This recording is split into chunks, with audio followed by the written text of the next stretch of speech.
Hey les bambins, j'espère que vous allez bien, en tout cas moi ça va nickel. On se retrouve aujourd'hui pour une nouvelle vidéo sur la Liga, la 36e journée. On est dans la dernière ligne droite, 10 matchs analysés ensemble qui sont les suivants.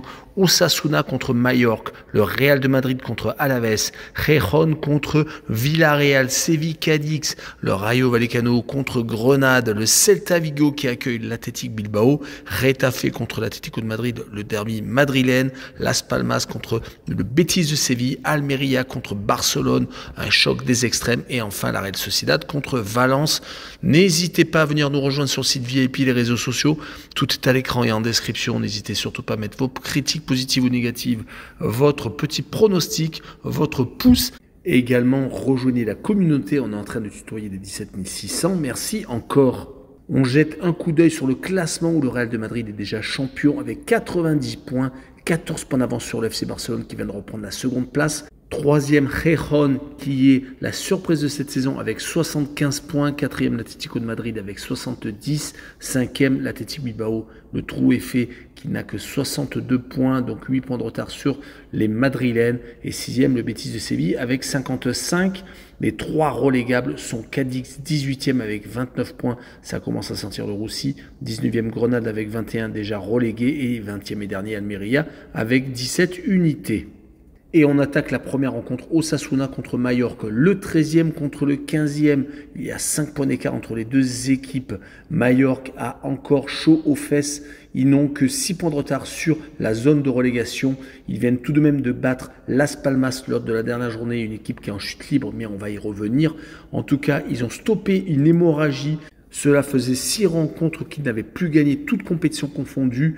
Ils avaient enchaîné des défaites contre l'Atlético de Madrid, contre le Real, contre Séville. C'était presque un peu logique. Ils ont perdu malheureusement en finale de la Coupe du Roi contre l'Athletic Bilbao au pénalty et ils avaient réussi à accrocher quelques points contre Valence ou contre le Cadix. Mais c'est quand même une équipe qui était en perte de vitesse. Heureusement qu'avec ces 3 points, ils ont réussi à redresser la barre. Du côté d'Osasuna, ce n'est pas beaucoup mieux. Un match nul contre l'Athletic Bilbao. Sinon, beaucoup de défaites consécutives, 4 exactement. Leur dernier succès était à Almeria. C'était déjà le 30 mars. Donc cela remonte déjà à plus d'un mois et demi. Sur 7 rencontres, je vois un match nul, un but partout avec le home no bet et le match nul remboursé 6 victoires de Osasuna à la maison avec une cote à 1,86. On enchaîne avec le Real de Madrid contre Alaves. Le Real est champion. Le Real peut encore gagner la Champions League. C'est une équipe qui a déjà gagné un titre, la Super Coupe d'Espagne. Donc le Real continue à engranger les trophées sur les 5 derniers matchs, toutes compétitions confondues. C'est 4 victoires et un match nul, dont une contre le Bayern de Munich en demi-finale retour. Ils sont passés proches par contre de l'élimination, étant menés à la 88e encore, mais ils ont renversé la situation. En tout cas, depuis, ils font tourner leur effectif, mais continuent à marquer assez facilement des buts. 3 contre Cadix, 4 contre Grenade, sans en prendre en plus. Ils vont jouer contre Alaves qui est 11e, qui a redressé la barre, qui est sauvé, qui a 13 points d'avance sur la zone de relégation et qui vient surtout d'enchaîner 3 victoires et un match nul. Un match nul contre le 3e du classement, qui a d'ailleurs perdu 2 points et qui s'était fait dépasser par Barcelone. Sinon, Alaves a gagné contre l'Atlético de Madrid, contre le Celta Vigo et contre Valence. Les 3 derniers matchs avant ce match nul, sans prendre de but. Donc c'est une équipe qui est très embêtante. Mais sur cette rencontre, je les vois tout de même s'incliner au Real de Madrid 2-0, avec les deux équipes qui ne marquent pas, soyons fous, et une cote 1,65. On continue avec une très belle rencontre, Gijón contre Villarreal. Gijón est qualifié pour la Champions League, ils ont 13 points d'avance sur l'Athletic Bilbao. C'est vraiment une saison exceptionnelle. Ils ont, sur les 4 derniers matchs, gagné à 3 reprises et ont fait un match nul et ont surtout encore battu le FC Barcelone après s'être imposé au match aller. Ils méritent peut-être cette seconde place, mais ils viennent de la perdre après ce match nul à Alaves. En tout cas, Gijón marque énormément de buts à la maison. Si on prend les 5 dernières réceptions en Liga, c'est 3-0 contre le Rayo Vallecano, 2 contre Osasuna, 3-2 contre le Betis de Séville, 4-1 Cadix et 4-2 Barcelone. C'est assez monumental, mais ils vont jouer contre Villarreal qui est 9e, qui a fait une belle remontée sous l'égide de Marcelino, l'ancien coach marseillais. Certes, ils ont été éliminés de la Ligue Europa par les Marseillais, mais ils ont vraiment eu de très bons résultats ces derniers temps avec, rappelons-le, une victoire de prestige à Barcelone, 5-3. En tout cas, sur les 4 derniers matchs, c'est 3 victoires et une seule défaite. Au Celta Vigo, sinon les 3 victoires contre Almeria, le Rayo Vallecano et contre Séville dernièrement. Donc sur ce match-là, je vois bien une victoire de Gijón, 3-2 avec le plus de 3 buts sur le match et une cote à 1,53. On poursuit avec Séville contre Cadix. Les Sévillans sont 12e et sauvés alors que Cadix est premier relégable avec 5 points de retard sur le Celta Vigo. Les Sévillans ont fait une très mauvaise saison pour une équipe de ce standing qui a gagné la dernière Ligue Europa. Rester 12e après 35 journées, c'est plutôt catastrophique. Ils viennent de perdre à Villarreal, mais ces derniers temps, c'était plutôt intéressant, gagnant 4 de leurs 5 derniers matchs avant cette défaite à Villarreal. Ils étaient plus sur leur niveau, mais le début de saison a été totalement loupé. Une dernière place en Ligue des Champions dans un groupe où il y avait Lens. Donc cette année, pas de Coupe d'Europe, ils ne pourront pas se rattraper sur une coupe. Ils vont jouer contre une équipe de Cadix qui est relégable, qui a gagné son dernier match contre Retafe et s'est encore donné un espoir de se sauver. Ils ont 5 points de retard sur le premier non relégable. Et si on prend les derniers matchs, c'est plutôt compliqué. Avant cette victoire, ils avaient enchaîné 3 défaites et un match nul. Mais ils avaient quand même eu un gros calendrier, jouant Barcelone et le Real de Madrid, et également Gijón, le 3e du classement. Sur cette rencontre, je vois Séville s'imposer 2-0 avec les Sévillans qui marquent le plus de 1,5 but sur le match, et la cote est plutôt ultra intéressante à 2,01.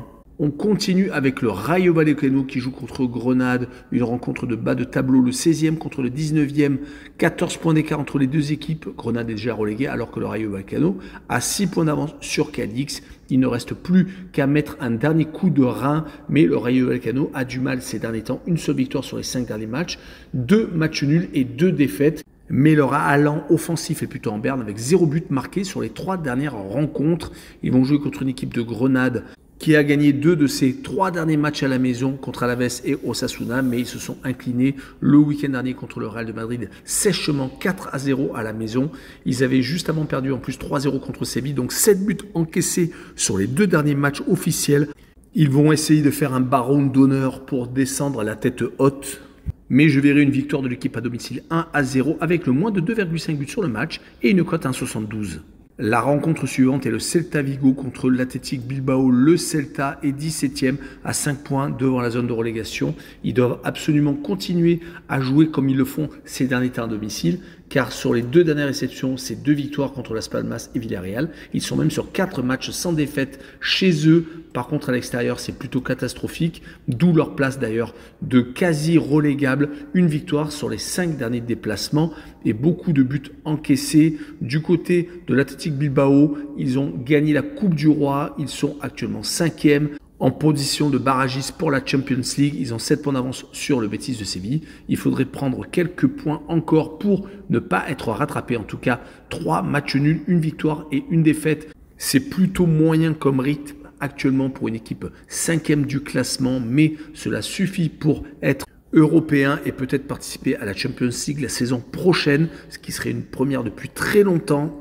Sur cette rencontre, je verrai bien un partage de points, un but partout avec le home no bet et le match non remboursé, 6 victoires du Celta Vigo à la maison et une cote à 2,09.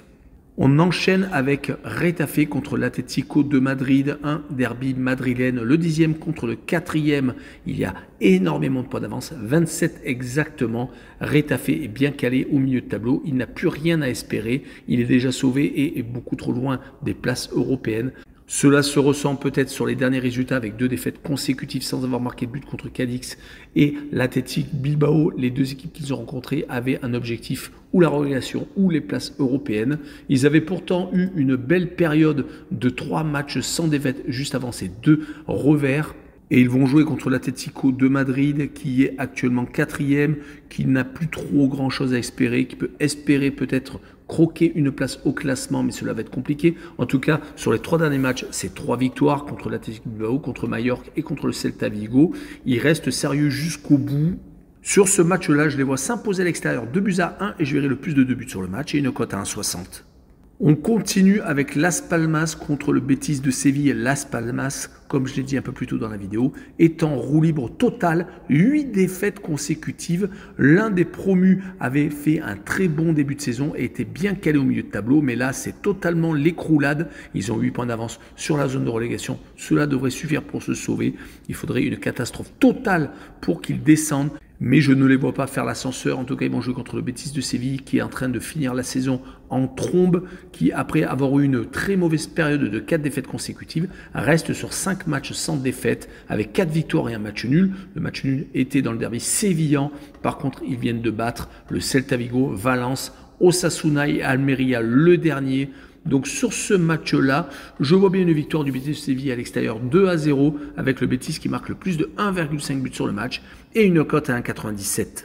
L'avant-dernière rencontre sera Almeria, le dernier contre le FC Barcelone, second, le choc des extrêmes. Le dernier vient de perdre au Betis de Séville après avoir gagné un des seuls matchs de sa saison. Il s'était imposé au Rayo Vallecano, en tout cas sur les 4 derniers matchs. C'est 3 défaites et un match nul, mais on en a eu l'habitude, Almeria, à enchaîner les revers. Ils n'ont que 17 points au classement sur 35 matchs disputés. C'est famélique. Du côté par contre de Barcelone, une victoire contre la Real Sociedad qui faisait suite à un naufrage à Gijón. On en a l'habitude également pour le FC Barcelone qui a été éliminé par le Paris Saint-Germain après une grosse défaite à la maison 4-1.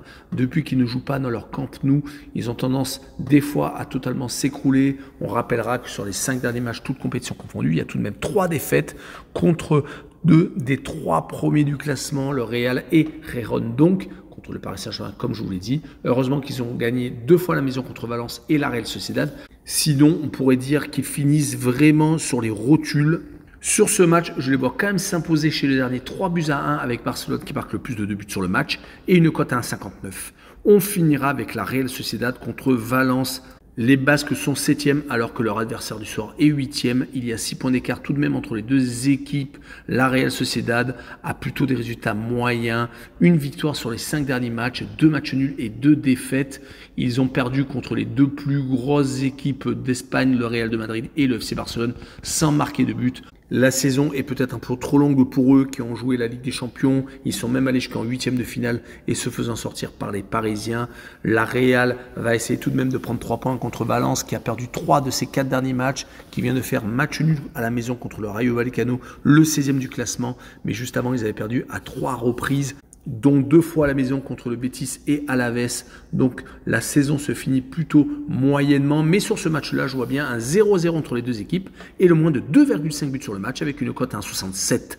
Voilà, on en a fini avec cette vidéo. Merci de m'avoir suivi. Tchou les bambing!